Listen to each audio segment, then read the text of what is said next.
Hello, YouTubers! I'm back with the Cars, the Junior Novelization, and is in 2006, adapted by Lisa Papadimitriou. And this time, I'm going to read chapters 7 and 8.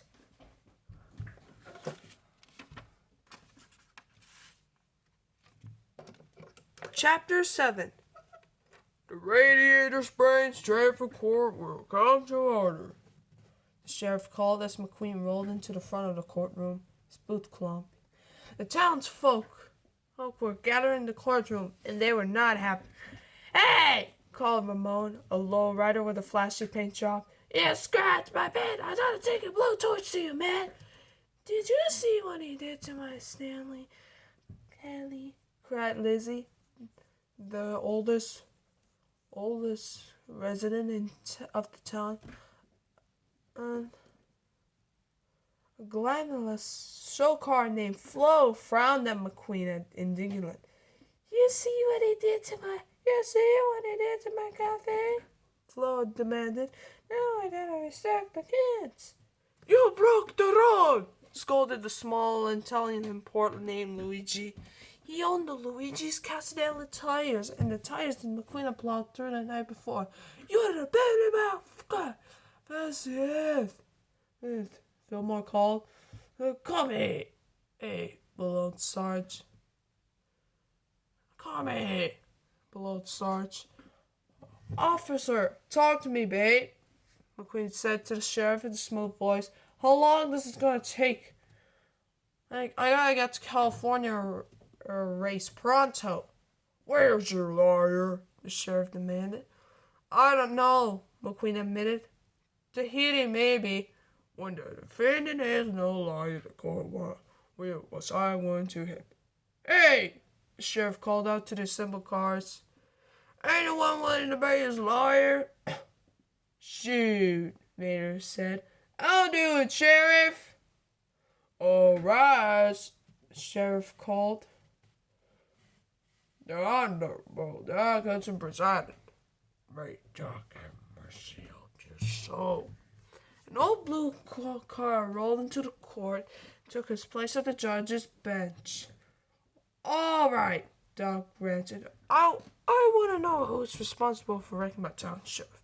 When it's hot on a platter, I'm going to put him in jail till he rots. No, check that. I'm going to put him in jail till that rots on top of him, and then I'm going to move him to a new jail. Let that jail rot. Doc stopped short, narrowing his eyes as he got a good look at McQueen. The race car laughed nervously. "Throw him out of here, Sheriff," Doc said in an official voice. "I want him out of my courtroom. I want him out of our town. Case dismissed." "Yes," McQueen cried as the town folks gasped. "Boy," Mater said to himself, "I'm pretty good at this lawyering stuff." Just then, a sleek blue sports car drove into the courtroom. "Certainly, Your Honor," she said. "Holy Portia," McQueen muttered, awestruck by the gorgeous car. "She's gotta be from my attorney's office." "Hey, thanks for coming," he said suavely, "but we're all set. He's letting me go." "He's letting you go?" she repeated. "Yeah, your job's pretty easy today," McQueen grinned. "All you have to do is now stand there and let me look at you. Listen, I'm gonna cut to the chase. Me, you, dinner." He flashed his lightning bolt sticker. "Ka-chow!" "Ah! Ah! Ow! Ow! Ow! Ow! Ow! Please!" the blue sports car cried as the reflected light shone in her pretty eyes. "I know," McQueen growled, moving in close to her. "I get that reaction a lot." He revved his engine. "Okay," she said, unimpressed. She excused herself to talk to the judge. "Do what you gotta do, baby," McQueen told her. "Oh, but listen, folks. Be careful. Folks around here are not firing on all cylinders, if you know what I mean. I'll keep that in mind, the blue sports car replied. And as he rolled in, "Hey there, Mater," she added as she drove past the tow truck. "Howdy, Sally," Mater replied. McQueen gasped. McQueen gaped. "You know her?" "She's the town attorney, Mater explained. "And my fiancée." "What?" McQueen cried. "Nah, just kidding," Mater said, giving McQueen a friendly nudge. "She just likes me from a body." "Doc, you look great this morning." Sally gushed to the judge. "You have something different with your side view mirrors." Doc is inside. "What do you want, Sally?" "Come on," she pleaded. "Make this guy fix the road. The town needs this." Sally not only acted as the town attorney, she also owned the Cozy Cove Motel. She knew that the town was dependent on the road. How would they ever get customers and no one could drive from Radiator Springs? Doc shot at McQueen an angry glance. "No, I know his type. Race car. His girl tucked into a frown. He's the last thing the town needs." "Well, see the sense," Sally said, turning to the cars who lined the courtroom. "You are all aware of our town's proud history. It is our job and our pleasure to take care of those travelers and on our stretch of the road, on the stretch of the muddy road.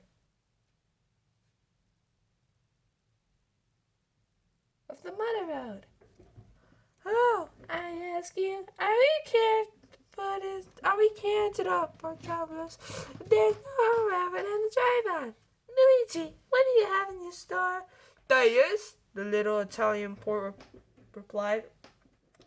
And no one can get to you," Sally prompted. "I won't sell any tires," Luigi replied. His front bumper dropped in horror. "I will lose everything." "Flo, what happened to you?" "Flo, what happened to no one could come to your station to buy gas?" Sally asked the cafe owner. "I'm going out of business and we're actually town," Flo cried. Sally turned to the revved-up crowd. "And what's going to happen if Doravaz and Flo leaves town without and close their station?" Suddenly, the entire town realized that their very lives depended on that road. "So then you think the car responsible should fix that road?" Sally demanded. "Oh, he can do it," she said, casting a look in McQueen's direction. "He's got the horsepower. So what do we want to do?" "Fix the road!" the car shouted, rallying. "Because we are town worth fixing." Sally was on a roll now. "Order in the court!" Doc shouted. Once the courtroom was quiet, the irritated judge gave Sally a sidelong glance. "Seems like my mind has been changed for me," Doc finally said grudgingly. McQueen was furious. "Oh, I am so not taking you to dinner," he grumbled to Sally. "Oh, that's okay, Stickers," Sally's smile poking fun at his sticker cover frame. "You can take Bessie." "Bessie?" McQueen repeated. "Who's Bessie?" Chapter 8. "This here is Bessie," Doc said as he showed McQueen the massive piece of heavy machinery. She was steaming and dripping as she was covered by a thick layer of tar. Finest road-paving machine ever built," Doc announced. "I'm hereby sentencing you to community service. You're gonna fix the road under my supervision." "What?" McQueen demanded, completely repulsed.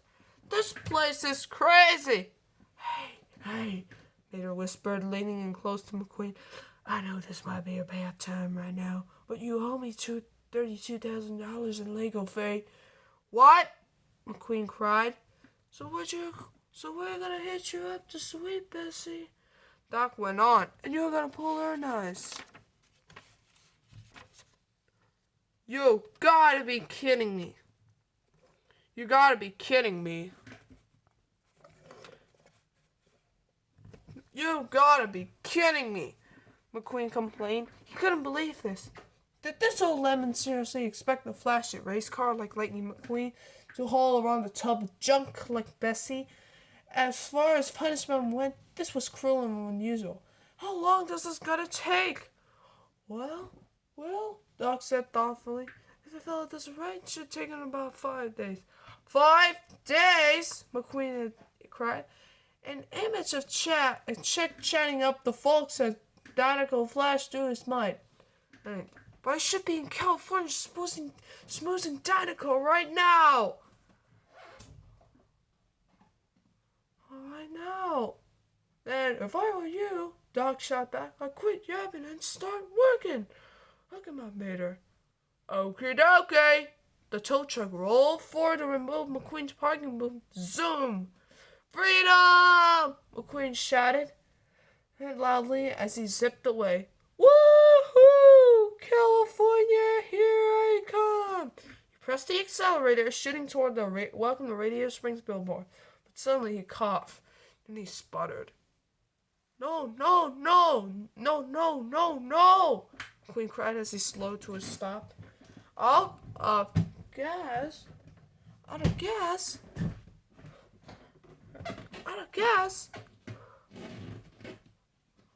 What? How can I be out of gas? Or, Sheriff said as he and Sally rolled out from behind the billboard. We ain't as dumb as you think we are. Resetting you guys while you're passed out, Sally added. She could hardly hide a grin. Ka-chow! Sheriff joined Sergeant Fillmore, who were having a quart of oil flows and watching McQueen haul Bessie over the road. Red was tending to some flowers near the tire shop while Luigi fiddled with his tire tower. Red, can you move over? Old Lizzie croaked from the porch of her souvenir shop. I want to get a look for that sexy hot rod. You know, he used to be a pretty good whistler, Mater said to McQueen as the rookie race car struggled to haul Bessie. McQueen inched along, gagging on fumes from the tar. I could do it now, of course, Mater went on account of sometimes I get fluid built up in my engine block. But Doc said he's gonna fix it, though. He can fix about anything. That's why we made him the judge. Boy, you should have heard me on that song, Giddy Up on Papa Mile. Now, I'm not the one to brag, but people come pretty far to see me get low in that Mau. Bessie let out a squint of tar. It landed all over McQueen's lucky bolt sticker. McQueen's lucky lightning bolt sticker. Man, that's just great. My lucky sticker's all dirty. McQueen gripped. Hey, he called to the fire truck. You big fella. Red looked up from his flowers. Yeah, you in the red, McQueen went on. I could use a little hose down. Help me wash this off. Red darted into the firehouse garage. Where is he going? McQueen asked. He's a little bit shy. He's a little bit shy, Mater explained, and he hates you for killing his flowers. I shouldn't have to put up with this, McQueen grumbled angrily. I'm a precision instrument of speed and aerodynamics. Mater looked blank. You heard you what? I'm a very famous race car. You are a famous race car? Luigi cried, brightening. Lightning McQueen! I must have screamed to the world, like suck me from the top of someplace very high. Do you know many Ferraris? No, McQueen admitted. They race on the European circuit. I'm in the Piston Cup. Little Italianport was unimpressed. Luigi followed only the Ferraris. he interrupted. Then he drove off, leaving McQueen still strapped to Bessie. Just then, two minivans appeared on the horizon, heading into town. Customers, everyone! Sally cried. It's been a long time. Just remember what you heard. You all know what to do. The town sprang into action, taking their places in front of their shops and flipping over their open signs. I just don't see. How do you have anywhere? Anywhere. Mrs. Minivan pointed out. She and her husband bumped awkwardly onto the broken road. They were looking for the interstate.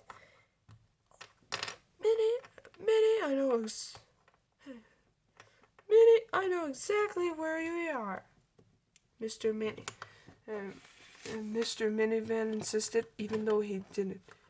Hello, Sally chirped as she rose to welcome the motorist. Welcome to Radiator Springs Gateway there on Mid Valley. We're lunch there for quality service and friendly hospitality. How can we help you? We don't need anything, Mr. Minivan. Mr. Minivan said, Thank you very much. Oh, Van, honey. Ask for directions to the interstate. Mrs. Minivan begged. Her husband ignored her. What you really need is a sweet taste of organic fuel, Fillmore suggested. We're just trying to find the interstate, Mrs. Minivan explained. Good to see you, soldier. Bark, Sarge. Come on, Sarge, a super son. I do have a map over the cozy Hotel, Sally told the couple helpfully. And if you do stay, we offer you a free Lincoln Continental breakfast. I don't need the map.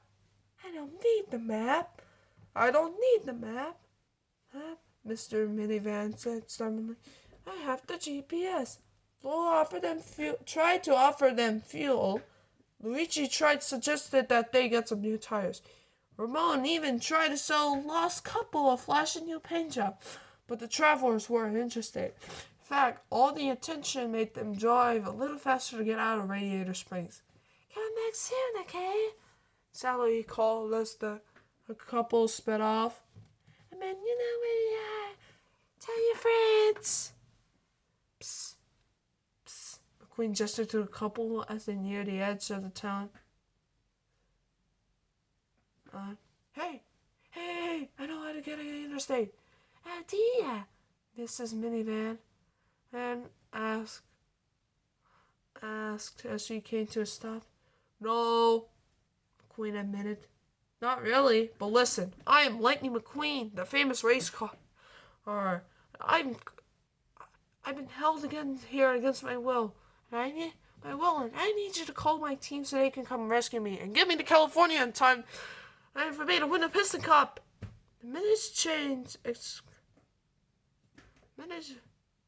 The minivans exchanged nervous glances. This car sounds crazy. Gotta be going now, Mr. Minivan said quickly. Okay, bye-bye. Now McQueen was disappointed. No, McQueen begged.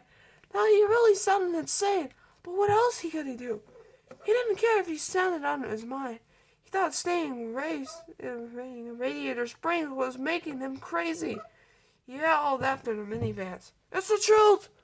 It's the truth! I'm telling you! You gotta help me! But the minivans took off without checking their rearview mirrors. Okay, guys. That's all, folks.